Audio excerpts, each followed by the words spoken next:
Buenas tardes, alumna, profesora. Podemos comenzar con la clase. Ahí le brindo el host.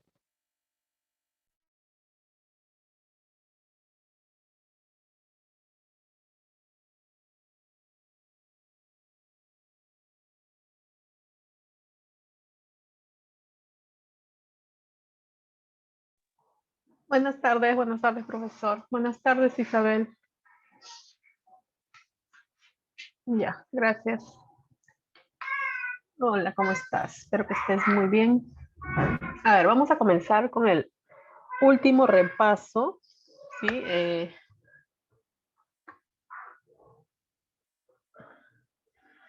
De las clases, bueno, últimas que habíamos visto. Esas clases son, bueno, un poquito con respecto a reacciones redox, un poco sobre soluciones, ácidos y bases, y lo último que es, química orgánica, ¿ya? Entonces vamos a ver ahorita un poquito con respecto a reacciones redox. La semana pasada habíamos estado hablando un poquito con respecto a las reacciones químicas, ¿no? Lo que probablemente viene en los exámenes. Por ejemplo, la parte teórica de reacciones químicas, tipo de reacciones, conocer las reacciones de combustión, y el balanceo, ¿no? Eso es lo que habíamos visto, el cómo balancear las reacciones. Una parte dentro de las reacciones químicas justamente es las reacciones redox, ¿no? Como su nombre mismo dice, son reacciones de reducción y oxidación. De ahí es donde viene el término redox, ¿ya? Ahora, reacciones es porque me está generando un nuevo compuesto. Isabel, en cualquier momento puedes, no sé, escribir en el chat alguna duda, pregunta, normal, ¿no? Me la puedes hacer en cualquier momento. Entonces, aquí recordando un poquito sobre los estados de oxidación. Los estados de oxidación lo vimos en nomenclatura inorgánica, ¿no? Entonces, lo que tengo que saber aquí en reacciones redox es saber determinar el estado de oxidación, ¿no? Generalmente el oxígeno tiene -2, el hidrógeno tiene +1, con algunas excepciones, ¿no? Pero fundamentalmente es en un compuesto neutro o iónico también puede ser, cómo determinar el estado de oxidación de los elementos. Entonces, si yo sé eso, ya puedo definir lo que es una oxidación y lo que es una reducción. Una oxidación es cuando hay pérdida de electrones. Yo tengo mis reactivos, tengo mis productos y uno de los reactivos se va a oxidar y el otro se tendrá que reducir. En una reacción redox tiene que haber alguien que se reduzca y alguien que se oxide. Entonces, la oxidación lo detecto es cuando los estados de oxidación bueno, hay diferentes maneras de ver quién se oxida y quién se reduce, ¿no? La que nosotros habíamos visto en clase era cuando los valores de estado de oxidación aumentan, ¿no? Por ejemplo, acá de 0 está pasando a +2, entonces se está oxidando. Una reducción es cuando hay ganancia de electrones. De aquí de +1, o sea, cuando he perdido un electrón, a 0. Quiere decir que he ganado un electrón.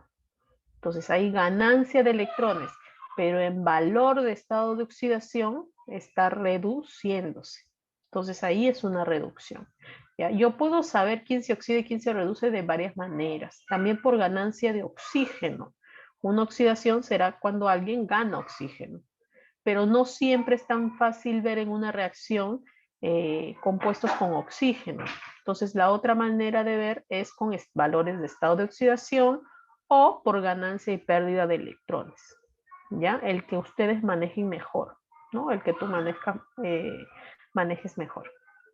Entonces, ahí se dan las reacciones de óxido-reducción. Eso también lo puedo llevar a cabo o ver o notar en nuestra vida diaria, cuando hay una oxidación, cuando hay una reducción, ¿no? Ahí habíamos visto algunos ejemplos Y básicamente también habíamos visto cómo poder nosotros balancear reacciones redox, ¿no? El balanceo redox, lo primero que tenía que hacer es los estados de oxidación de cada elemento, lo que generalmente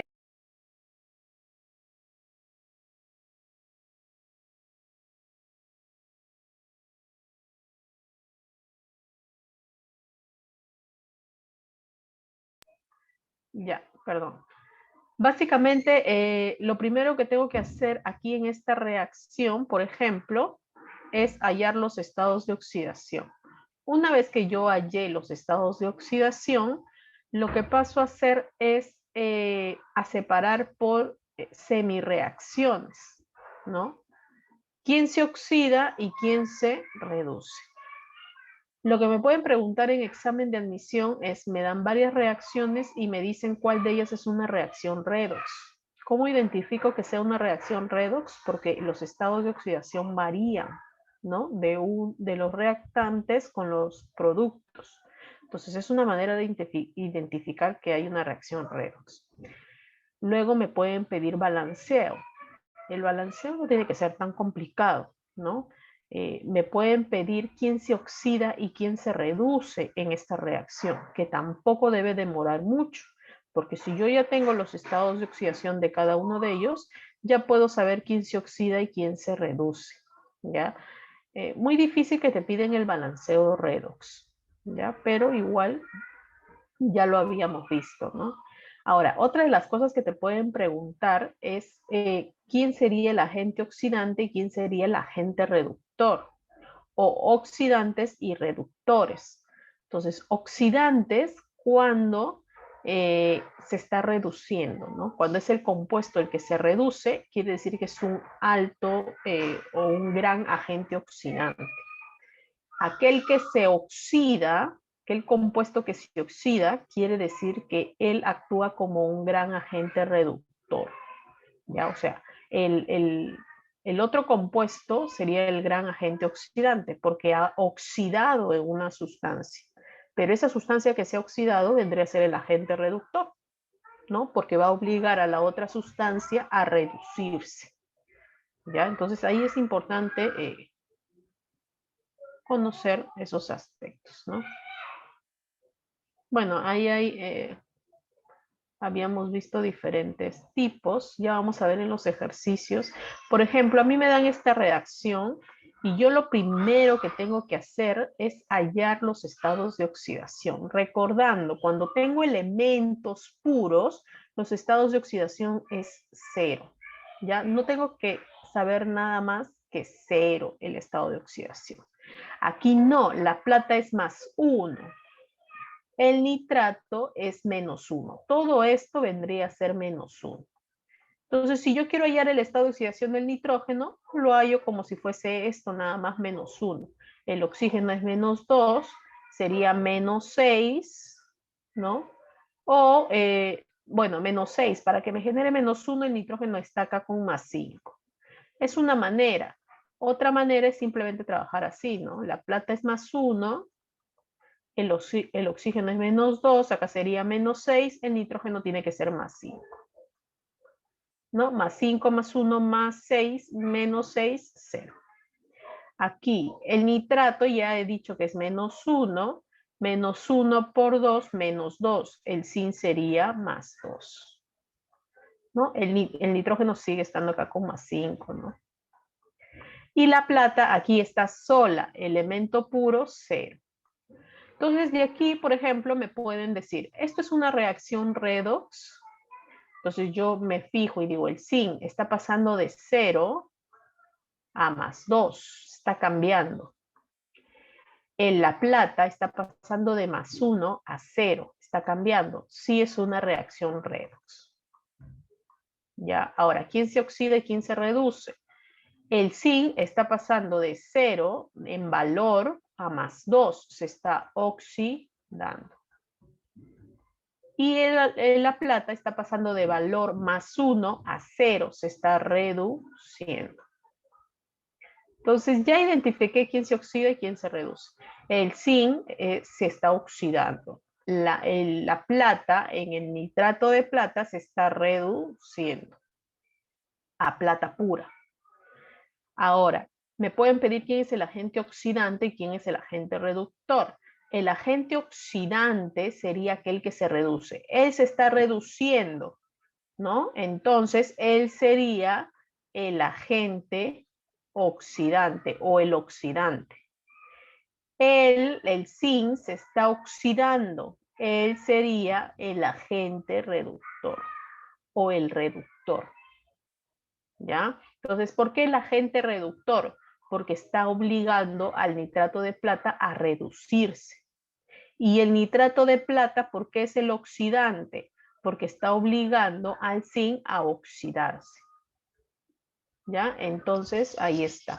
Esas son las cositas que me pueden venir en el examen o me pueden pedir. ¿Ya? Muy bien. ¿Preguntas? ¿Dudas?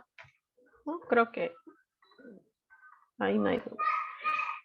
También me pueden pedir el balanceo, pero el balanceo es sencillito, ¿no? Son semireacciones, así como hemos dicho quién se oxida y quién se reduce, se saca, ¿no? Se pone aparte la oxidación y la reducción, se balancea electrones transferidos, como en este caso, y al final se suma, ¿no?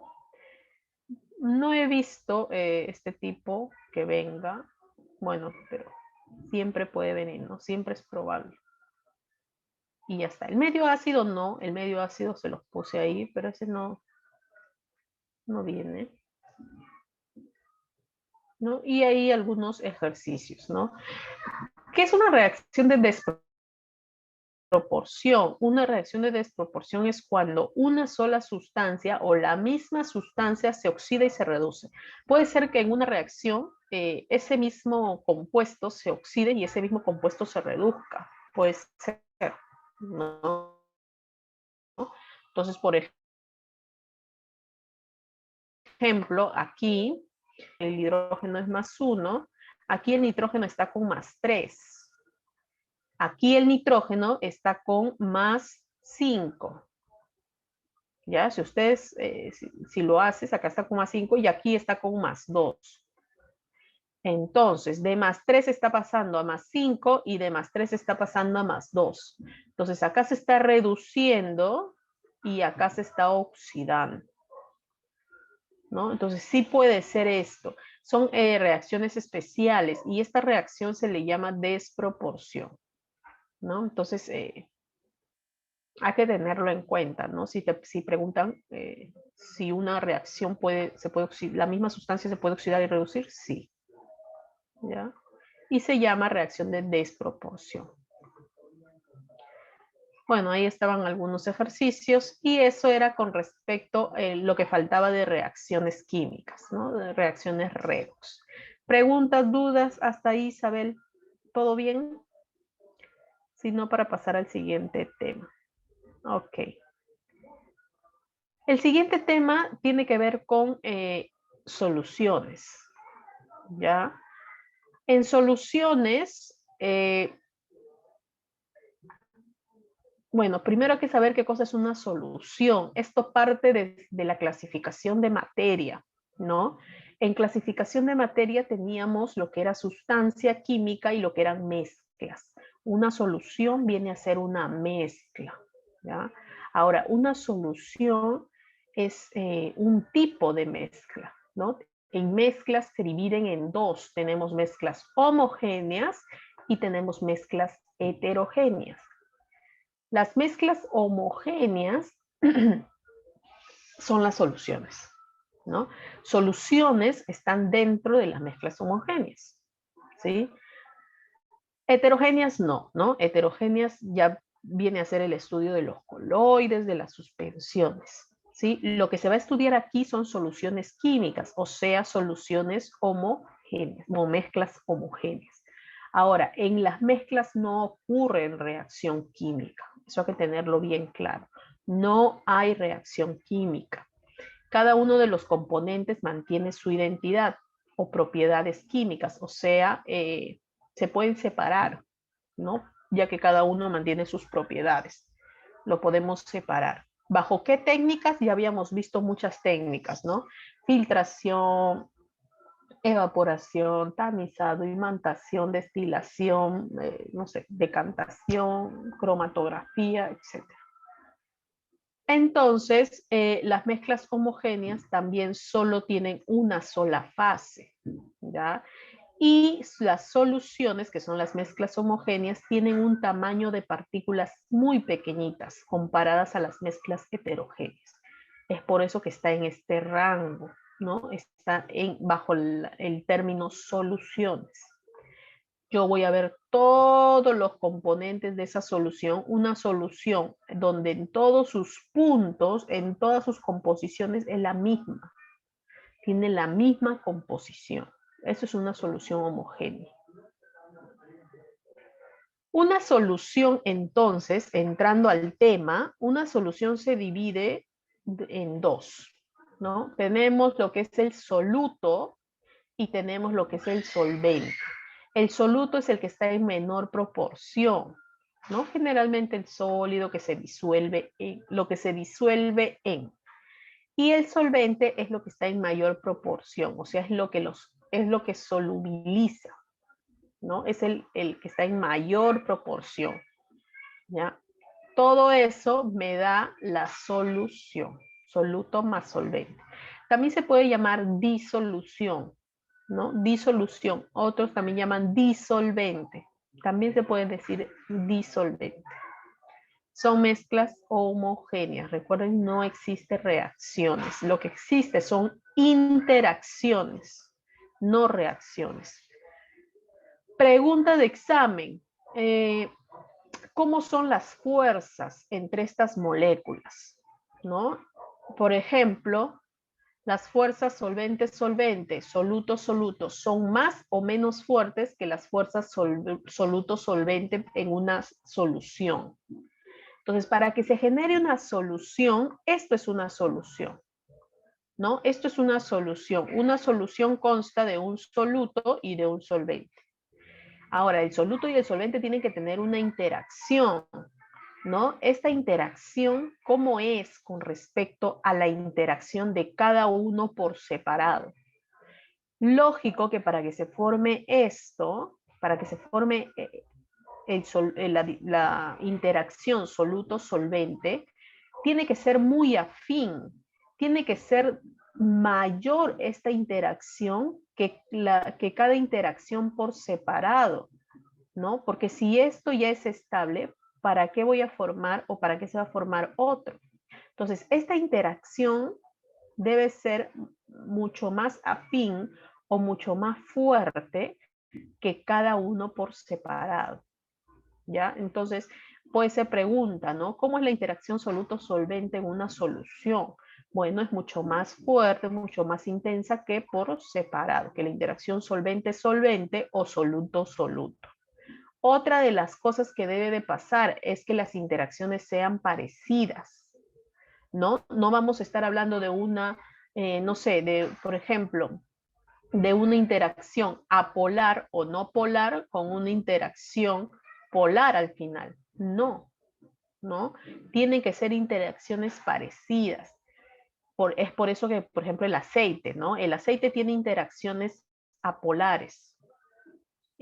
Yo puedo formar aceite con agua, mezclarlas, ¿me va a dar una solución? No, porque las interacciones son diferentes. La interacción, por ejemplo, del agua vendría a ser enlace puente hidrógeno, que es muy diferente, es un enlace polar, ¿no? Con respecto a interacciones no polares. Entonces, las interacciones tienen que ser parecidas y mucho mayor que por separado, para que se genere una interacción soluto-solvente. Si no, mejor se queda cada uno tal cual, ¿no? Entonces, ahí viene el término, lo semejante disuelve lo semejante. ¿Ya? Polar, polar, apolar o no polar, no polar.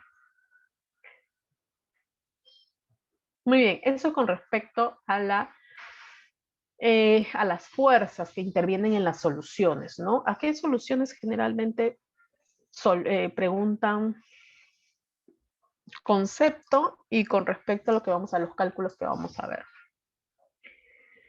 Luego, una solución hay que entenderla como una mezcla homogénea, pero no solo líquida, también puede ser sólida y también puede ser gaseosa, ¿no? No necesariamente se reduce a líquido, ¿sí? Entonces, el aire es una solución. El bronce, el acero, ¿no? Son soluciones, pero son soluciones sólidas. También tenemos tipos de soluciones. Acá hay un montón de soluciones, o sea, los ejemplos de mezclas homogéneas, ¿no? También tenemos proporción de los componentes. Por ejemplo, ¿cuándo es una solución no saturada o insaturada? Claro, cuando el soluto no está en gran proporción, ¿no? El soluto se pone una mínima cantidad de soluto en un solvente. Entonces, eso es una solución no saturada. Una disolución saturada es cuando ya agrego una cantidad máxima de soluto en el solvente. O sea, el solvente solo disuelve al soluto al límite. O sea, si tú agregas un cristal más, ya no va a solubilizar. ¿Ya? Entonces ahí se dice que la solución está saturada. ¿Ya? La máxima cantidad de soluto que puede disolver el solvente. Y una disolución sobresaturada ya es cuando ya agregas más soluto, ¿no? ¿Y cómo puedes agregar más soluto aquí y llamarlo disolución? Lo que pasa es que eso ya es bajo efectos externos, ¿no? Bajo calentamiento, bajo algún efecto externo, tú puedes solubilizar más, ¿no? Por ejemplo, calientas esta solución que se ha quedado en el fondo, tú lo calientas y puede llegar a solubilizar esta cantidad, ¿no? Pero cuando disminuye la temperatura se vuelve a cristalizar, ¿no? Vuelve a formarse sólidos. Entonces, a eso se le llama disolución sobresaturada, ¿no? También existen soluciones que conducen la corriente, ¿no? A eso se le llaman soluciones electrolíticas, como también habrá soluciones que son no electrolíticas. Entonces, las soluciones electrolíticas son soluciones que conducen la corriente, ¿ya? La corriente eléctrica. Entonces, por ejemplo, aquí están todo lo que son las sales en agua, ¿no? Bajo esta interacción que es ion-dipolos, ¿no? El ion sabemos que se separan en cargas bajo la acción de las moléculas de agua. Ellas hacen que se puedan separar, ¿no? Ya por el acomodo de las moléculas de agua, ¿no? Entonces ahí nosotros tenemos la interacción ion con dipolo, ¿sí? Y son soluciones que conducen porque tenemos cargas, ¿no? Cuando hay cargas, eso quiere decir que hay conducción. Entonces, las soluciones electrolíticas son aquellas que están formadas por cationes y aniones y pueden ser parte de los ácidos, las bases y las sales. Entonces, si por ahí veo ácidos o bases, hidróxidos, pues, son soluciones electrolíticas. Todas, no todas, ¿no? No todas las sales, por ejemplo, son electrolíticas, ¿ya? Pero sí la gran mayoría. Entonces, los ácidos también, ¿no? Los ácidos porque se separan en iones hidrógeno, ¿no? Los OHs también. Es por eso que los ácidos y las bases están aquí, en esta clasificación de electrolíticas. A pesar que son compuestos covalentes, ¿no? En cambio, las sales sí son compuestos iónicos. Y las soluciones no electrolíticas, bueno, son las que tienen interacciones moleculares, ¿no? No conducen la corriente. ¿Sí? Enlaces covalentes. Entonces, ahí hay una diferencia de estas soluciones, ya electrolíticas o no electrolíticas. Ahí están. Y entramos a lo que son, bueno, los cálculos, ¿no? La parte de cálculo. En esta parte se habla de solubilidad. Entonces, ¿qué cosa es la solubilidad? es la máxima cantidad, dice, de soluto que se disuelve en cierta cantidad de solvente, ¿no? Entonces ahí le podemos decir que es soluble, se solubiliza, ¿no? Tiene una solubilidad de tanto. ¿Por qué? Porque esa cantidad de soluto se puede disolver en una determinada cantidad de solvente. Entonces acá ya estamos hablando de valores, ¿no? Valores que tienen que ver con la solubilidad. Por ejemplo, acá puedo determinar la solubilidad, ¿no? A ciertas condiciones de sacarosa en agua, ¿no? Por ejemplo, 204 gramos de sacarosa se puede disolver en 100 gramos de agua. Eso es la solubilidad. ¿Cuánto de soluto yo puedo disolver en una cierta cantidad de solvente? Pero eso bajo determinadas condiciones. Si yo cambio estas condiciones, ya cambio la solubilidad, ¿no? Por ejemplo, si cambio la temperatura, ya mi solubilidad es otra, ¿no? Porque ya la temperatura le da, hay movimiento de moléculas, variaciones, entonces ya es diferente la solubilidad. Puedo disolver más, ¿no? Se puede llegar a disolver más. Y también con respecto al término concentración, ¿no? Esto es muy importante porque estudia las partes de los cálculos. Entonces, aquello nosotros llamamos concentración. Se define, dice, como la masa de soluto disuelto en una solución. O sea, concentración es masa del soluto en un volumen de la solución, ¿ya? Entonces, ahí tenemos la solución diluida, la concentrada, la saturada y sobresaturada. Estas dos ya la habíamos visto, ¿no? La concentrada es también una cantidad de soluto en un solvente, ¿no? Y la diluida es en menor cantidad. Ya está. Muy bien, entonces hablando de los términos de cálculos, aquí ya entramos a las unidades de porcentaje, ¿no? De concentración. Entonces, por ejemplo, acá tenemos el porcentaje masa-masa, volumen, masa-volumen y volumen-volumen. Esto solamente es porcentaje. Entonces, masa-masa significa la masa de soluto del sólido o de la menor cantidad sobre la masa del total por el 100%. Eso es porcentaje, ¿no? Entonces aquí me dicen, de repente por ahí me piden hallar el porcentaje masa-masa y me dan la cantidad de soluto y me dan la cantidad de solvente. Entonces ya podría hallar el porcentaje masa-masa, ¿no? Sería masa de soluto sobre la masa total. Siempre es sobre el total. Acá también sería sobre el volumen total de solución. Sobre el volumen total de solución, ¿ya? Entonces, eso hay que entenderlo bien.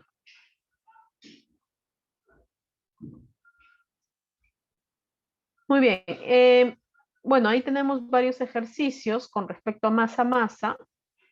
También aquí hay que tener en cuenta la densidad, ¿no? ¿Cómo es la fórmula de la densidad? La densidad es masa sobre volumen, ¿no? Esta fórmula es muy importante porque suele venir en los exámenes, ¿no? Densidad es masa sobre volumen. Entonces, hay que tener saber muy bien cómo utilizar esta densidad, ¿no? Ya vamos a ver algunos ejercicios. Y las unidades que generalmente vienen en examen estas son unidades químicas de concentración ya. ¿Por qué? Porque estas concentraciones se utilizan más a nivel de laboratorio, o sea, con mayor exactitud, ¿no? Entonces, tiene que ver con molaridad, normalidad, ¿ya? Eso es muy importante. Pero más la que viene es molaridad con normalidad, ¿sí? Esas dos son las que vamos a ver más ahorita. Molaridad, acordarnos que es moles de soluto, o sea, esta ecuación, ¿no? Molaridad, que es una M mayúscula, es moles del soluto sobre volumen de la solución, nada más. Pero este volumen de la solución total debe estar en litros. Nada más. Eso es molaridad. Entonces, eso es lo que yo me tengo que acordar. Ah, ojo, el número de moles del soluto, en este caso, es igual a la masa en gramos, ¿no? 5 gramos, 10 gramos, masa en gramos sobre masa molar o masa molecular, ¿no? Esas dos nada más. Con esas dos puedo resolver todo tipo de preguntas con respecto a soluciones, ¿ya? Sí. Entonces, eso es lo que es molaridad. Normalidad. Normalidad tiene un concepto, pero nosotros podemos hacer uso de esto. Siempre es mejor esto. Normalidad, si yo quiero hallar normalidad, lo primero que puedo hacer es hallar molaridad, que es lo más sencillo, por el teta. El teta sí depende de este cuadro, ¿no? Si es una sal, sería la carga neta de la carga del catión o el anión. Si es un ácido, es la cantidad de hidrógenos. Si es una base, es la cantidad de oxidrilos, de OHs, ¿no? Si es un óxido, es la carga neta del oxígeno. Entonces, así de sencillo, ¿no? Esto es un número entero. Esto es lo más sencillito, la molaridad. Y ya podrías tener la normalidad. Entonces, uno depende de otro, ¿no? Fracción molar no he visto, no lo vamos a hacer, pero son moles, ¿no? Moles de soluto sobre moles totales. Eso es una fracción molar, fracción de moles, ¿no? Y por último, lo que tiene que ver con dilución y mezcla de soluciones. Una dilución es cuando yo le agrego más cantidad de solvente a una solución. Está muy concentrado, dicen, de una solución. Hay que diluirlo. Entonces, ¿qué es lo que hacen para diluir? Le agregan más agua, ¿no? Mayor cantidad de solvente. Entonces, si yo tengo aquí una solución muy concentrada, por ejemplo, puede ser, no sé, un cóctel, ¿no? Que tiene mucho alcohol. Yo lo quiero diluir, quiero hacerlo más suavecita. Entonces, ¿qué le hacen? Le agregan agua, ¿no? O le agregan más solvente, o no sé, le agregan mayor cantidad de agua. Entonces, cuando tú le agregas agua, ya lo estás diluyendo, lo estás haciendo bajar la concentración, ¿no? Disminuir la concentración. Entonces, eso se llama dilución. ¿Qué se cumple en una dilución?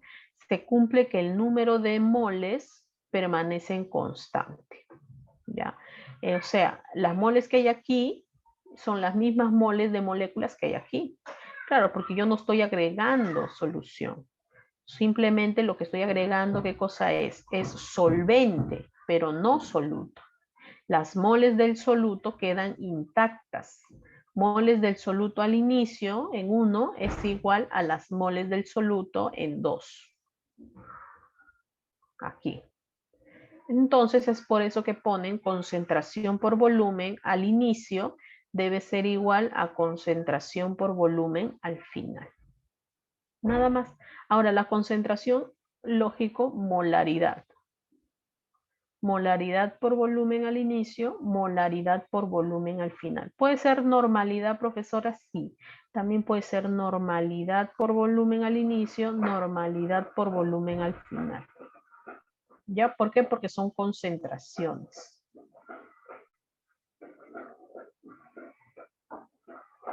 Eso es con respecto a dilución. Y por último, lo que son las mezclas de soluciones. Mezcla, aquí ya tengo una solución y otra solución. Lógico, tiene que ser del mismo soluto, ¿no? Pero son diferentes concentraciones y probablemente diferentes volúmenes. Pero son el mismo soluto, ¿no? Limonada, limonada. Jugo de, no sé, sal en agua a una concentración de sal y sal en agua a otra concentración de sal. Entonces voy a mezclar soluciones.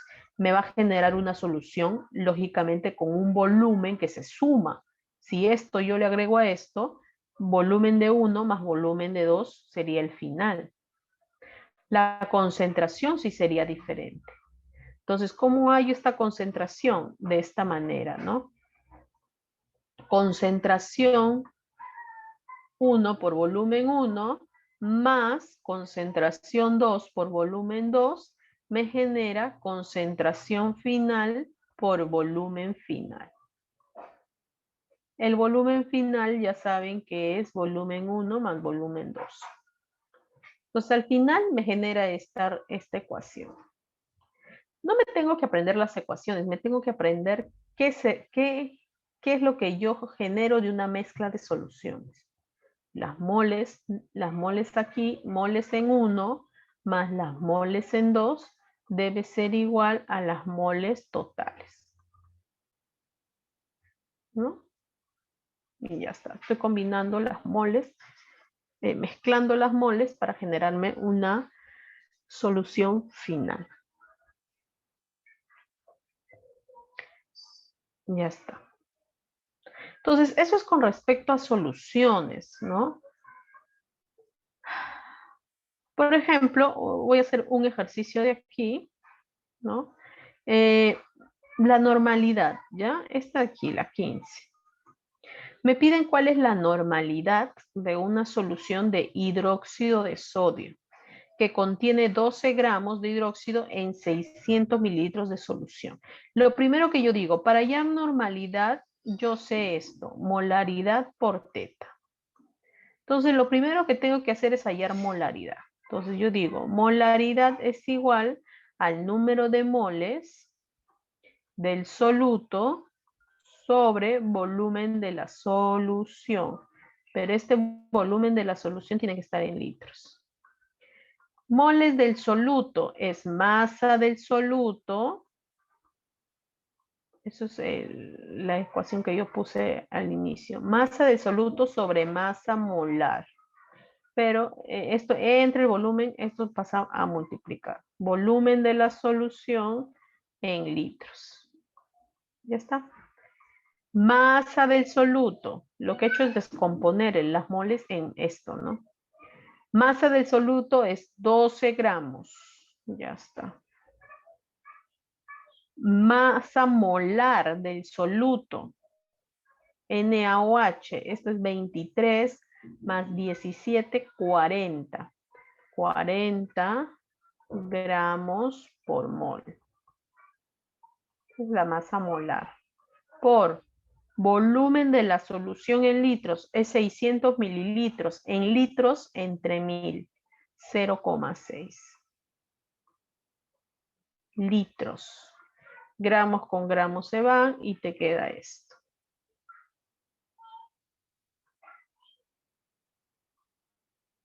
Entonces, molaridad es moles por litro. ¿Cuánto sería esto? Sería 12 entre 40 entre 0,6. A ver. Un ratito.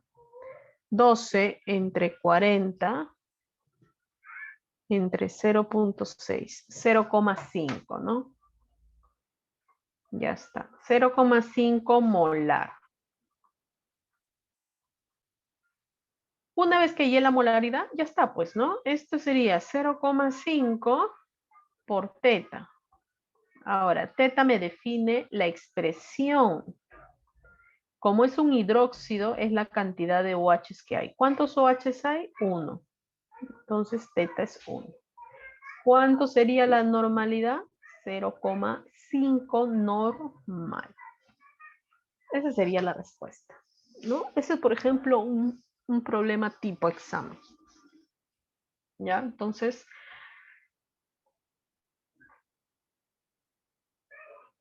a ver. Ya está. Entonces, ese es un ejemplo, ¿no? Un ejercicio. Entonces, eso es con respecto a soluciones. ¿Qué otra cosa puede venir? Puede venir un tipo, así como he hecho, ese tipo de ejercicios. Puede venir hallar la molaridad también, ¿no? Más sencillo, más directo. ¿Qué otra cosa puede venir ahí? Mezcla y dilución, ¿no? Dilución y mezcla. ¿Cómo me doy cuenta que estoy en un problema de dilución, por ejemplo? Me doy cuenta por esto, ¿no? Se agregan 200 mililitros de agua a 600 mililitros de una solución.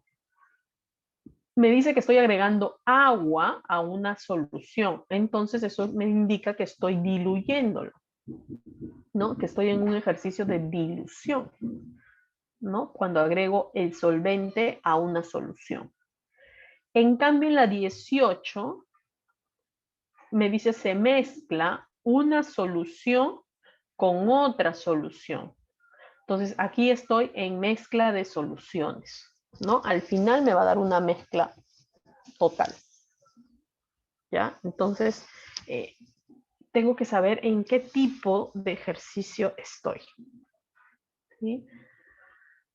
Bueno, entonces, eso es con respecto a soluciones. Hasta ahí, Isabel, ¿alguna pregunta, duda?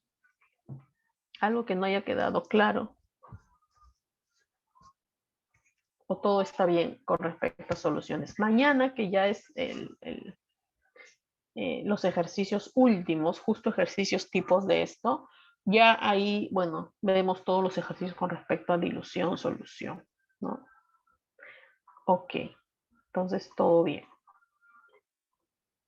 Eso es con respecto a soluciones, ya dije más o menos lo que puede venir. También puede venir un ejercicio con densidad, ¿no? Que introduzca densidad, masa sobre volumen, ¿ya? O sea, también es un tipo de problema que suelen venir. En realidad tratan de complicarlo un poquito, ¿no? Poniendo algo de densidad, masa, volumen. ¿Y de dónde puedo tener esa masa, volumen? Justamente de las moles. De las moles tengo la masa, ¿ya? Las moles siempre está relacionada con la masa. Me piden moles, yo tengo que buscar la masa. Por ahí me están dando masa. Si me dicen masa, si yo quiero masa, tengo que buscar las moles, ¿ya? Entonces, eso está muy relacionado, como les dije, también en gases. Ya, masa, busco moles. Moles porque son cantidad, ¿no? Es cantidad de sustancia, entonces tengo que buscarlas. El otro tema importante es el de ácidos y bases, ¿ya? También lo que puede venir en el examen es la parte teórica, ¿no? En ácidos y bases hay más parte teórica que pueda venir en el examen que ejercicios en sí. De ejercicio lo único que podría venir es titulación, neutralización, ¿no? Pero más es la parte teórica aquí. ¿Cómo identifico cuándo es un ácido o una base? Estas son características generales, ¿no? De ácidos y bases. Un ácido tiene sabor agrio, todo lo que me puedo imaginar de un ácido, ¿no? Tiene sabor agrio, corrosivo a la piel, siempre y cuando esté muy concentrado. Disuelven sustancias, sí, depende de su concentración del ácido también.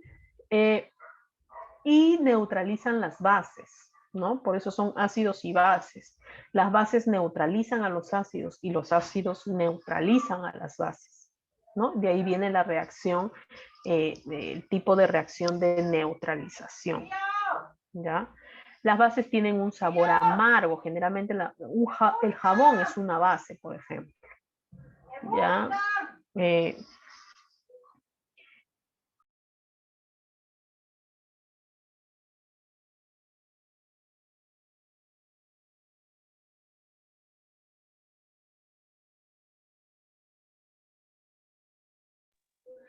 Ya, entonces las bases tienen sabor amargo, ¿no? Generalmente son los jabones, los desinfectantes, ¿no? Las soluciones para limpieza, esos son bases, ¿no? Ellos también son suaves al tacto, son jabonosos, ¿no? Tienen esa textura. Bueno, por ahí hay varias definiciones. Tenemos 3 teorías de ácidos, pero la que nosotros más trabajamos son las de Bronsted y Lowry, ¿no? Sin embargo, hay que saber esas 3 teorías, o sí, de ácidos y bases, ¿no? La primera es según Arrhenius, ¿no? Arrhenius clasificó a los ácidos como sustancias que en disolución acuosa dan, o mejor dicho, liberan protones, liberan hidrógenos más. Y será base aquellas sustancias que en disolución acuosa liberan OH, ¿no? Oxidrilos. Entonces, si yo veo que en mi fórmula hay hidrógenos, probablemente esto me libere protones, hidrógeno más, cloro menos. Entonces, esto sería un ácido para Arrhenius. Lógico que tiene que estar en agua, ¿no? Arrhenius menciona que tiene que ser en disolución acuosa. Una base para Arrhenius sería, por ejemplo, si yo veo que esta fórmula tiene OHs, probablemente sea una base de Arrhenius. ¿Por qué? Porque cuando yo haga mi disolución, va a ser sodio más, OHs menos. Entonces, como está liberando iones oxidrilo, es una base. Eso es lo que me dice Arrhenius. La otra teoría es la de Bronsted y Lowry, ¿no? Esta es la teoría de Arrhenius es una teoría básica, ¿ya? Esta teoría de Arrhenius, bueno, es una perspectiva, no sé, tiene sus limitaciones, ¿no? Porque se limita solo a disoluciones acuosas. Y aparte que hay sustancias que no tienen OH, ¿no? En su fórmula no tienen OH, pero son bases. Entonces es ¿cómo decirlo? Es muy básica, ¿no? Entonces, quien amplía más esta teoría es la teoría de Bronsted y Lowry, ¿no? Es la que amplía un poco más. No quiere decir que la de Arrhenius esté mal, simplemente que se limita mucho, ¿ya? Solo a sustancias acuosas y a sustancias que tienen OH. En cambio, la de Bronsted y Lowry ya amplía un poco más esta teoría. Bronsted y Lowry habla de que un ácido es aquella especie que tiene tendencia o cede a la otra sustancia un hidrógeno más, un protón, mientras que una base es aquella que acepta ese protón. Entonces ya está hablando de otras sustancias, ya no se limita solo a OH, hidrógenos más. ¿Ya? Entonces, lo que también habla Bronsted y Lowry es en solución acuosa. ¿Ya? Él también sí se limita solo a soluciones acuosas en agua. ¿Ya? Pero es la que más nosotros vemos, ¿no? La ventaja, dice, ya no se limita, bueno, acá este de aquí ya en realidad sí se limita solo al agua, ¿no? Ustedes cuando vean siempre van a ver ajo, porque va a ser en solución acuosa, ¿ya? Este de aquí me faltó borrar. Pero sí, por ejemplo, explica, por ejemplo, cómo el NH3, el amoníaco, está dentro de una base, ¿no? Entonces, según Arrhenius, por ejemplo, el NH3, viendo su fórmula, diría que es un ácido, porque generaría hidrógenos más. Sin embargo, estaría incorrecto, ¿no? En cambio, Bronsted y Lowry sí explica por qué el NH3 estaría en una clasificación de base, ¿no?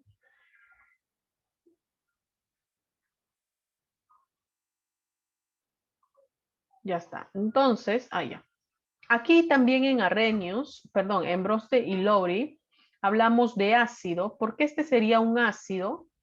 Porque lo que se forma en el producto es la transición de este hidrógeno, le cede al agua. Este de aquí sería un ácido porque cede un protón al agua. El agua acepta este hidrógeno y se convierte en H3 o más. Entonces, al él ceder ese protón es un ácido. Él, al aceptar ese protón, es una base. Como esta es una reacción reversible, puede verse el otro caso también, ¿no? Que o mejor dicho, el H3 o más le ceda un protón al etanoato, o perdón, en este caso sería etanoato, ¿sí, no? Entonces, le cede un protón y él se convierte en este ácido. Y este H3 o más, que perdió un hidrógeno, se convierte en agua. Entonces, él sería un ácido y él sería una base, porque acepta, ¿no? Entonces, también se puede ver en el sentido inverso, ¿ya? También se habla aquí en la teoría de Bronsted y Lowry de par ácido-base conjugado, que es lo que más te preguntan, ¿no? este par es un par ácido-base conjugado. Diga usted, no, etc. ¿Cuándo se le llama par ácido-base conjugado? Por ejemplo, él es el ácido y su par conjugado es en lo que se convierte. Se convirtió en él, ¿no? Al ceder un protón se convirtió en él. Esto es un ácido-base conjugado. El agua aceptó el protón, se convirtió en él. Esto es un ácido base conjugado. ¿Ya? Es un ácido base conjugado. Entonces, esos son los pares conjugados. Es lo que suelen preguntar.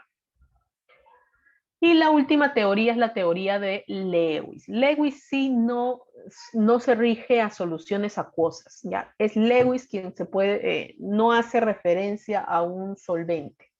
¿Ya? No hace referencia a que sea el agua u otro. Puede ser cualquier solvente. ¿Por qué? Porque él no habla ni de protones, ni que libera hidrógenos más o OH menos. Él dice que un ácido es aquella especie que puede aceptar par de electrones y una base es aquel que cede par de electrones. Él se basa en los electrones. ¿Ya? Entonces, por ejemplo, acá yo veo que el nitrógeno tiene electrones que puede compartir para formar un producto. Entonces, él cede electrones para que se pueda formar este enlace. Entonces, él sería, si cede, él sería una base. Y si él acepta, sería un ácido. ¿Ya? Así de sencillo. Ya está.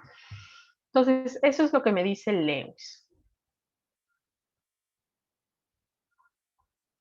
Bueno, acá también, ¿no? El nitrógeno sería la base, ¿no? Y el que acepta sería el ácido, ¿no? Y se forma compuesto.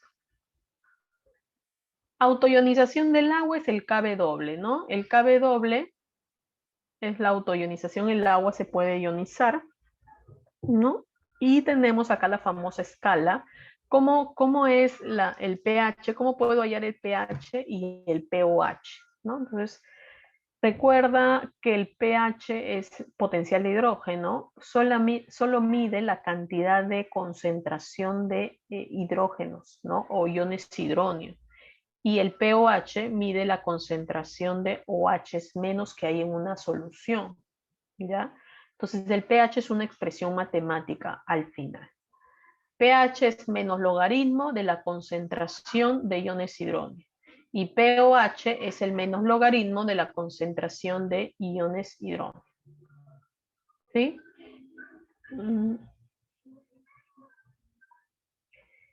Si lo tomas como lo contrario en eso de aceptar y ceder, sí. Pero ojo que Lewis habla de par de electrones, ¿no? Y Bronsted solo habla de protones, ¿no? Protón, de aceptar o ganar protón. Pero si hablas con respecto a ceder, por ejemplo, para Bronsted, un ácido es aquel que cede un protón. Sin embargo, para Lewis, un ácido es aquel que acepta, pero un par de electrones. Si lo ves por el lado de la palabra ceder o donar, sí. Ajá. ¿De quién es ácido y de quién es base? Claro, claro. Ajá, pero hablan de cosas diferentes, ¿no? Bronsted, como te digo, habla de protones, de hidrógenos más, y Lewis habla de un par de electrones. Pero por eso te digo, si te refieres a eso de aceptar o ceder, que es lo contrario, sí, ¿no? Mientras que un ácido para Bronsted cede protones, un ácido para Lewis acepta, pero un par de electrones. Ajá. Si solo te refieres al aceptar o ceder, sí, es lo contrario. ¿Ya? Pero hablan de diferentes cosas, pues, ¿no? Uno habla de hidrógenos más y Lewis habla de par de electrones, ¿ya? Bueno, de acá viene la expresión del pH, como decía, ¿no? Es un cálculo pequeño de logaritmo que hay que saber. Y de acá viene el famoso pH más pOH, o sea, los potenciales de hidrógeno, la suma se debe dar 14. O sea, si yo tengo un pH de una solución me dicen que el pH es, por ejemplo, 5, me quiere decir que el pOH es 9. Yo puedo determinar ya que el pH, esto siempre y cuando estemos a una temperatura de 25 grados Celsius, pero generalmente es así, ¿no? Entonces basta que sea un solvente de agua, etcétera, ¿no? Por el potencial autoionización del agua, ¿no? Y así. Entonces yo puedo jugar con estos P, ¿no? Si me dan a mí que el pOH de una solución es 9, yo puedo decir que el pH es 5, ¿no? Porque la suma te debe dar 14. ¿Ya? De aquí viene la famosa escala de pHs, ¿no? Cuando hablamos de un pH 7, estamos en una solución neutra. Cuando hablamos de un pH menor que 7, es una solución ácida. Mayor que 7, básica. Pero eso con respecto al pH. Si hablamos de pOH, sería al revés, ¿no? Mejor solo definamos el pH, ¿no? Esta es la escala de pH. Menor que 7, ácido. Mayor que 7, base. ¿Ya? Entonces, ahí está, ¿no? Ahí está. O sea, si estamos aquí, por ejemplo, mi pH, esta es la escala de pH, ¿no? Si mi pH es 4, ¿cuánto será mi pOH, por ejemplo? Mi pOH será, aquí será 10. Si mi pH es 11, aquí mi pOH será 4. ¿No? La suma, perdón, acá será 3, ¿no? La suma debe dar 14. Entonces, es una escala de pH, ¿no?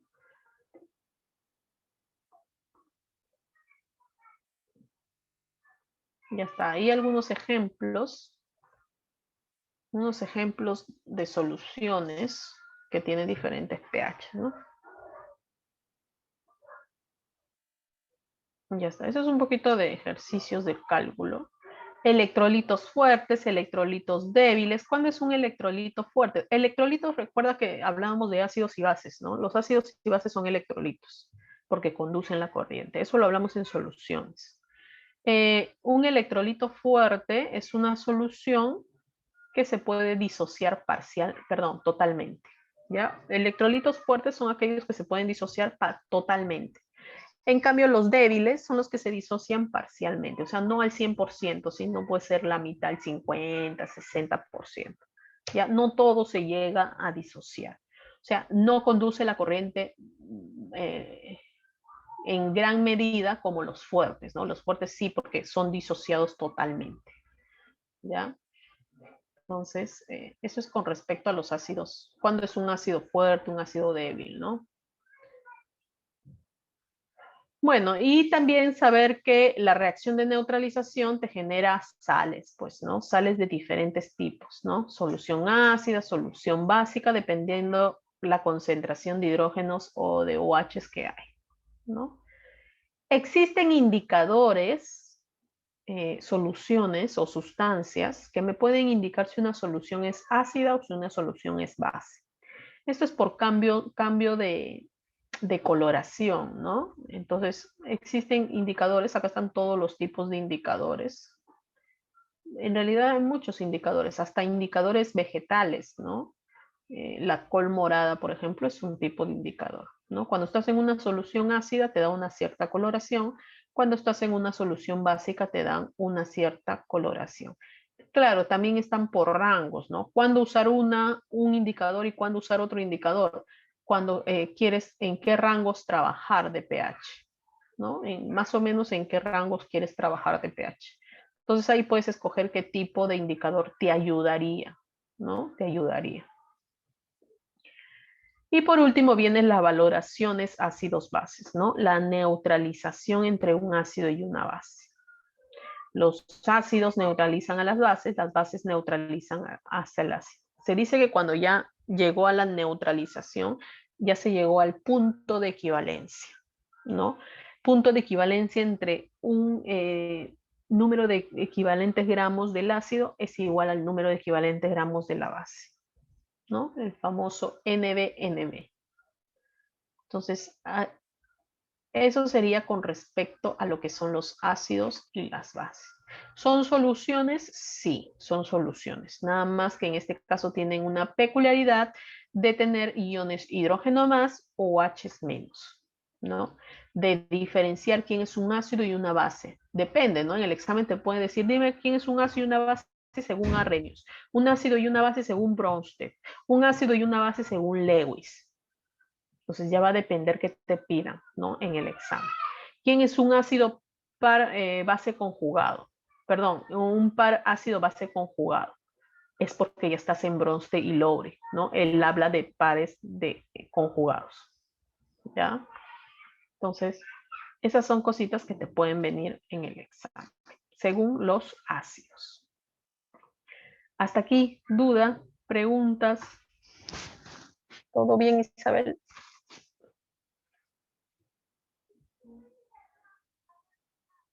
Y ya está.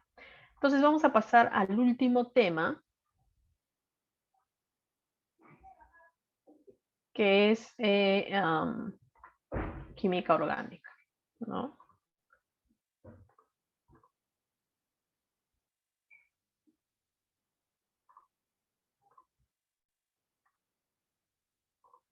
Voy a ir borrando mis...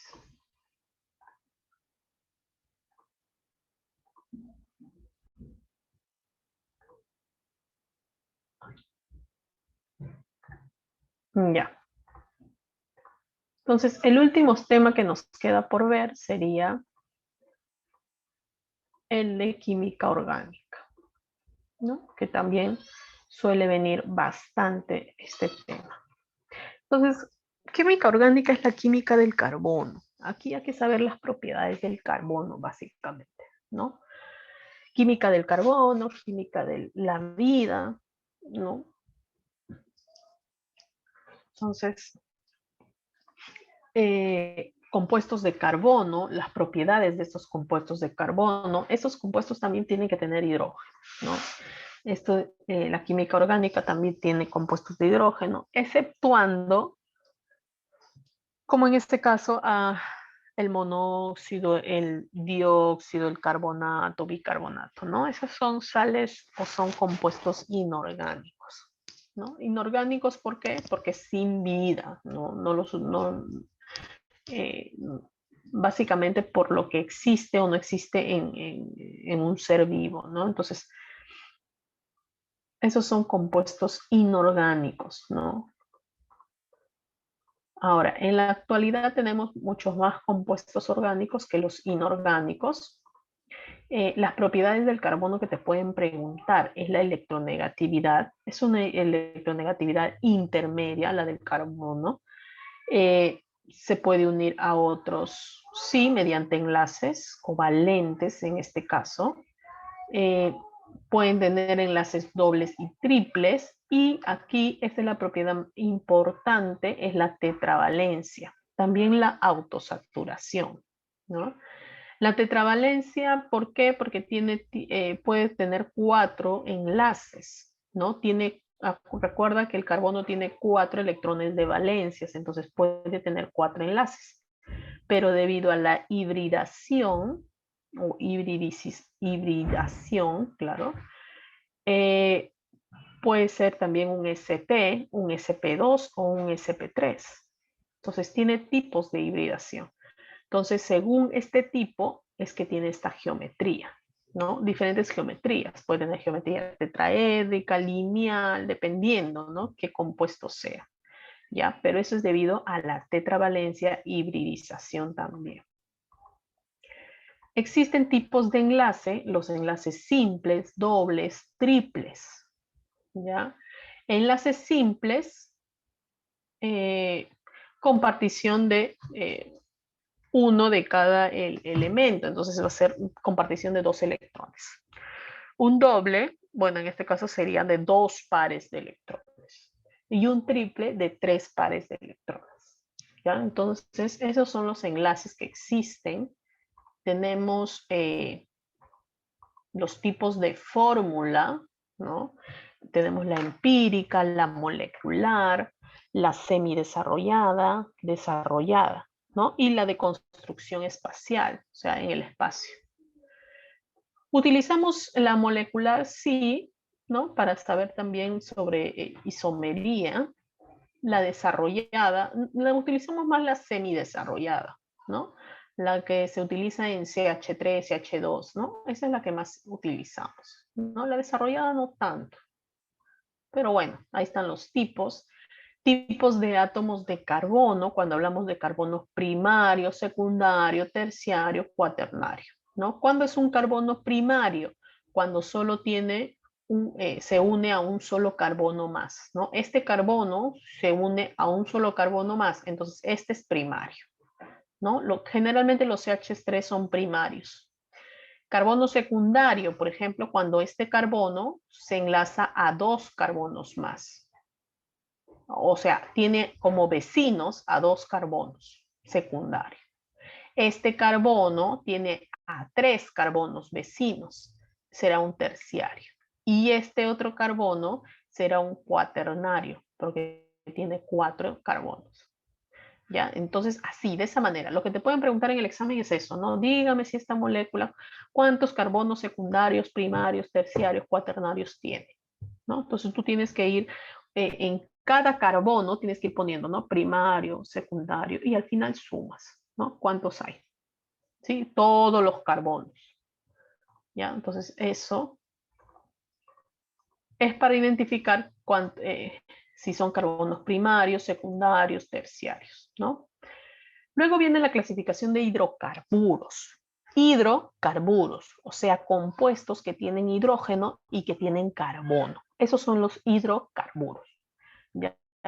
Son compuestos orgánicos que contienen carbono e hidrógeno. Fórmulas de esta manera, solo carbono e hidrógeno, ¿no? Y hay diferentes clasificaciones, ¿no? Si uno entra a internet va a encontrar diferente, pero todas me llevan a un solo. Por ejemplo, estos hidrocarburos se dividen en alifáticos y aromáticos. Los aromáticos tienen que ver todo con respecto al benceno, eso también lo vimos en clase, ¿no? Todo con respecto a la molécula de benceno. Los alifáticos se dividen en dos, alicíclicos y acíclicos. Los acíclicos son los alcanos, alquenos y alquinos. Simple, doble y triple enlace. Y los alicíclicos son los ciclos, ¿no? Son ciclos, o sea, son cadenas cerradas, ¿no? Otros lo clasifican como cadena cerrada y cadena abierta, ¿no? Cadena abierta, alcanos, alquenos, alquinos, cadena cerrada, cíclicos y aromáticos. Otra manera de clasificar, ¿ya? Para poder nombrar, nosotros utilizamos prefijos, ¿ya? Prefijos para indicar la cantidad de carbonos. Entonces, lo primero que tengo que acordarme y memorizarme son los 4 primeros, ¿no? Cuando yo tengo una molécula que solo tiene un átomo de carbono, su nombre se iniciará con met, ¿no? Met, si tiene 2, et, si tiene 3, prop, si tiene 4, but, y así sucesivamente, ¿ya? Entonces, esto es importante conocer. Ahora, si ese compuesto está como radical, como sustituyente, su terminación es il. Met, porque tiene un carbono, pero es un sustituyente, il. Metil, etil, propil, butil, pentil, exil, etc. ¿Ya? Entonces, eso sí es que está como una ramificación. Si es una ramificación, un sustituyente. ¿Ya? Su terminación es il. Acá hay otras ramificaciones especiales, ¿no? Está para que lo vean. Entonces, iniciando con los hidrocarburos, tenemos a los alcanos, alquenos y alquinos. ¿Cuál es la diferencia?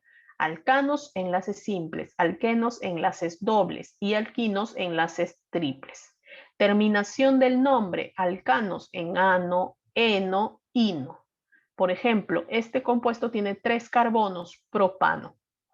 Este compuesto tiene 4 carbonos, sería un buteno. Pero acá hay que indicar en dónde se encuentra el doble enlace. Acá se dice que está en el carbono 2. ¿Ya? Carbono 2. Y aquí está en el carbono 1. ¿Ya? Entonces hay que indicar en qué carbono está. ¿Cómo se formula? ¿Cómo nosotros podemos formular, o perdón, nombrar, ¿no? Formular no, lo que generalmente viene es nombrar. Entonces, yo voy a aprender a nombrar. Lo primero que tengo que hacer es hallar la cadena más larga, ¿no? Si es tan sencillita como esta, es la cadena lineal. Una vez que yo hallo la cadena más larga, ahora voy a enumerar. Y enumero desde el carbono que está más cerca a una ramificación. Si solo tengo un alcano, entonces la que esté más cerca a una ramificación, ¿no? En este caso es lineal, ¿no? Entonces puedo simplemente enumerar, ni siquiera tengo que enumerar. Como es lineal y es un alcano, entonces solamente pongo que es un hexano. Ya, en cambio aquí sí hay que enumerar en dónde se encuentran esos triples enlaces. Entonces ahí hay que tener cuidado, ¿no? ¿De dónde voy a comenzar a enumerar? Del carbono que está más cerca de ese triple enlace. 1, 2, 3, 4, 5, 6. ¿No? Y así, comienzo. 1 y 4 están los triples enlaces, por eso que le pongo diino. 2 enlaces triples. ¿No? Y la cadena principal es hexa porque son 6 carbonos. Y así sucesivamente. ¿Ya? Voy a empezar a nombrar. Entonces ahí están. Así de esa manera comienzo a nombrar alcanos, alquenos y alquinos. Luego viene con respecto a los grupos funcionales. ¿Tengo que aprenderme los grupos funcionales? Sí. ¿Ya? Los grupos funcionales tienen prioridades. Entonces, habíamos dicho que el ácido carboxílico tiene prioridad.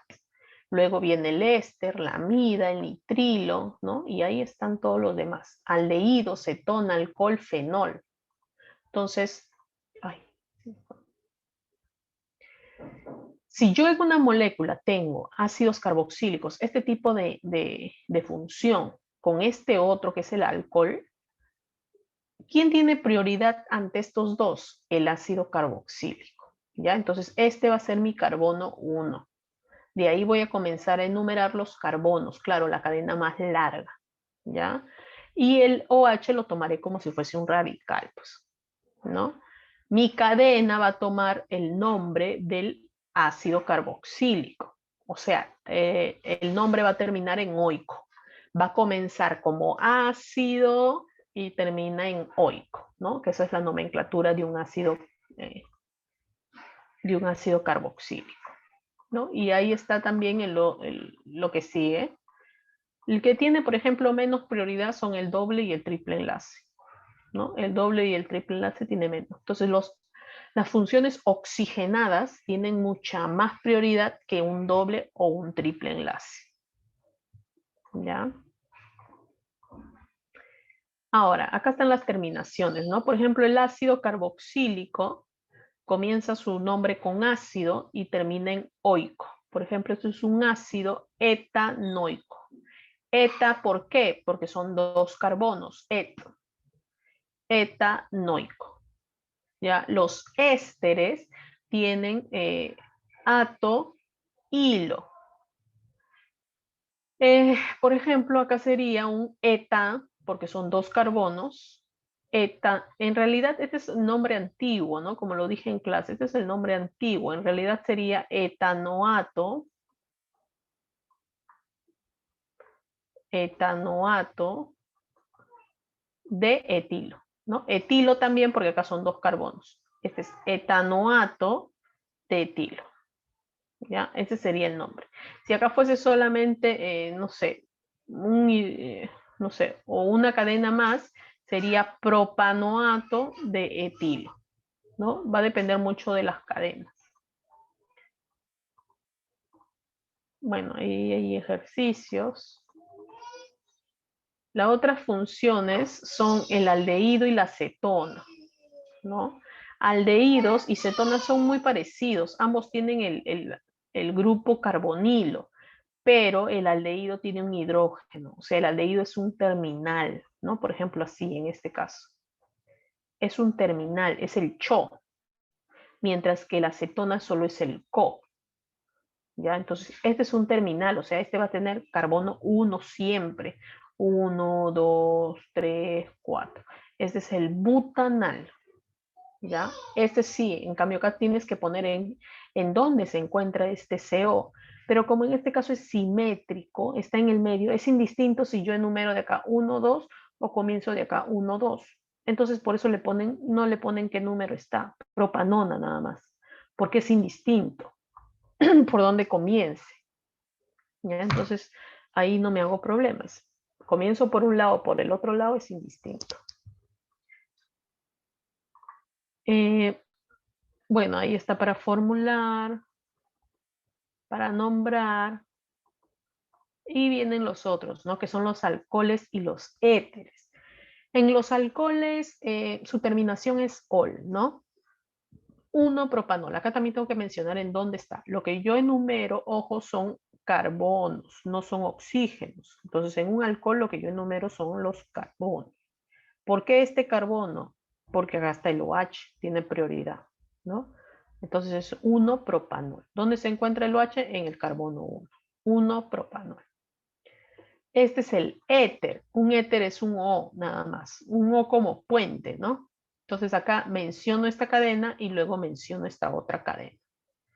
Etil, etil, metil, éter.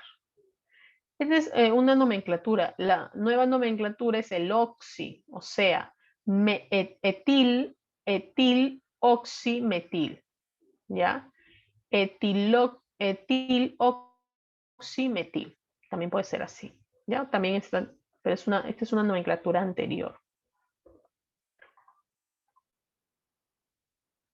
Bueno, ahí tenemos para formular, para nombrar.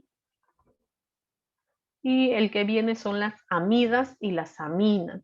Las amidas y las aminas solo se diferencian en que las amidas con D tienen un grupo carbonilo, mientras que las aminas no tienen grupo carbonilo, ¿no? Por ejemplo, aquí, esto es una amida porque tiene el carbonilo. En cambio, esta es una amina porque tiene nitrógeno, pero no tiene CO. Entonces es una amina. Este sí tiene CO, entonces es una amida, ¿ya? Este se llama etanamida. ¿Por qué et? Porque tiene 2 carbonos. Etana y terminación amida, ¿ya? Este vendría a ser 1, 2, 3, o sea, son 3 carbonos, pero este también es por separado, ¿ya? El NH lo separa, entonces sería un etil metil amina. Termina siempre con amida, amina. ¿Ya? Entonces, de esa manera. Lo que te pueden preguntar, por ejemplo, en el examen, te dan una molécula y te dicen qué funciones tiene, ¿no? Mencióname las funciones que tiene, ¿no? Puede ser una pregunta. Tiene la función o alcohol, cetona, qué sé yo. Los nitrilos, ahí está el nitrilo. No es muy preguntado el nitrilo, pero bueno, ahí está, ¿no? También es una función oxigenada, por eso la he puesto. Y ahí está, para nombrar, para formular. Bueno, y hay algunos otros derivados que son los halogenados, por ejemplo, cuando viene con cloro, con bromo, que también suele venir. Entonces también, ¿no? Enumeras la cadena de carbonos y mencionas dónde está el cloro, ¿no? En este caso el cloro se encuentra en el carbono 2, 1, 2, ¿no? Entonces 2-cloro-butano, ¿no? Como ramificación, claro, ¿no? El cloro está fuera de la cadena, entonces se nombra como ramificación. Lo que está fuera de la cadena siempre se nombra primero. Luego viene el nombre de la cadena y luego se menciona lo que está dentro de la cadena. ¿Ya? Entonces, así de esa manera. Acá tenemos nitrocompuestos, compuestos ramificados, ¿no? El metilbutano, por ejemplo. Isomería. Entonces, eso con respecto a nombrar, sí hay que practicar, pues chicos, ¿no? Isabel, ahí tienes que practicar bastante, ¿no? Quién está primero, quién es prioridad, ¿no? O ver tipo examen, entonces más o menos cómo es que vienen esos tipos de exámenes. Y por último tenemos lo que es isomería, ¿no? Isomería, habíamos visto solamente esta parte de aquí, que es la más importante, ¿no? Y que suele venir. Solo este tipo de isomería. La isomería estructural, cuando es de cadena, de posición o de función, ¿ya? No, primero es lo que está, primero se nombran las ramificaciones, todo lo que está fuera de tu cadena. Fuera, todas las ramificaciones y en orden alfabético, ¿ya? Si es un etil va primero, ¿no? Metil va después. Entonces siempre lo que están fuera de la cadena son las ramificaciones, hay que nombrarlas primero. Luego ya pones el nombre de la cadena, ¿no? Y si es un doble, triple enlace, tienes que mencionar, ¿no? Un dieno, un trieno, no sé, un trieno, qué sé yo. Pero, ojo, el número lo pones antes de la cadena, ¿no? Antes de la cadena. Y este tipo de isomerías, ¿qué cosa es un isómero? Un isómero es cuando tú tienes la misma fórmula molecular, ¿ya? Cuando tú tienes la misma fórmula molecular entre dos compuestos, es ya con solo tener la misma fórmula molecular, dices que es un isómero. Un isómero es aquel que tiene la misma fórmula molecular. O sea, este tiene 4 carbonos, 10 hidrógenos, 10 hidrógenos. Entonces ya es un isómero. Pero ¿por qué estructural o por qué de cadena? ¿Por qué? Porque se diferencian en la cadena. Esto no es lo mismo que esto. Este no es la misma molécula que él. Este es lineal y este es ramificado. Entonces, pero son isómeros. ¿Y por qué de cadena? Porque aquí la cadena principal tiene 3 carbonos, ¿no? Y se me fue. La cadena principal tiene 3 carbonos. En cambio, aquí la cadena principal tiene 4 carbonos. Entonces, porque se diferencian en esa cadena es que se llaman isómeros de cadena. Aquí, de posición, tienen la misma fórmula molecular, pero son diferentes especies. ¿Por qué? Porque la posición del OH es diferente. Aquí la posición del OH está en el carbono 1. En cambio, aquí la posición de este OH está en el carbono 2. ¿No? 1, 2, 3. 1, 2, 3. Entonces, está diferenciando la posición de la cadena. Entonces, por eso se llama isómero de posición. Lo que varía es la posición en donde está esa función. ¿Ya? Y isómeros de función, ¿por qué? Tienen la misma cantidad de carbonos, hidrógenos, oxígenos. ¿Pero por qué de función? Porque aquí estás hablando de un aldehído, que es un CHO, y aquí estás hablando de una cetona, que es un CO. Entonces, son diferente función. Es por eso que se llaman isómeros de función. Acá es isómeros de posición. No son de función porque son OHs. Los dos son lo mismo. Pero sí cambia la posición. Y aquí de cadena, ¿por qué? Porque aquí es una cadena de 3 carbonos, mientras que aquí es una cadena de 4 carbonos. Entonces, isómeros de cadena, isómeros de posición, isómeros de función. ¿Ya? Esos son los 3 tipos de isómeros estructurales. ¿Ya, Isabel? Muy bien, entonces eso es lo que puede venir en el examen. Ya hemos hecho un repaso. Y bueno, y la isomería cis, que es la de geométrica, ¿no? Ella es por plano, ¿no? El plano de aquí, si yo pongo un plano entre... Siempre se da la isomería cis cuando hay un doble enlace, ¿ya? Acá yo veo que los hidrógenos están en el mismo plano y los CHs están en el mismo plano. Entonces es una isomería cis. Aquí yo veo que está transpuesta, ¿no? Es como que en zigzag, ¿no? Como un espejo. Entonces eso es un trans. ¿Ya? Solo eso, no suele venir esta isomería, pero ahí está. Cuando es una isomería cis y una isomería trans.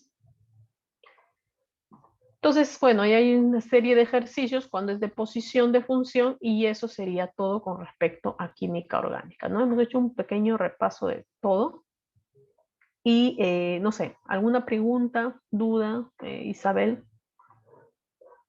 Ya mañana nos encargaríamos de los ejercicios hasta este punto, ¿no? Ejercicios tipo examen. Pregunta, duda, ¿todo bien?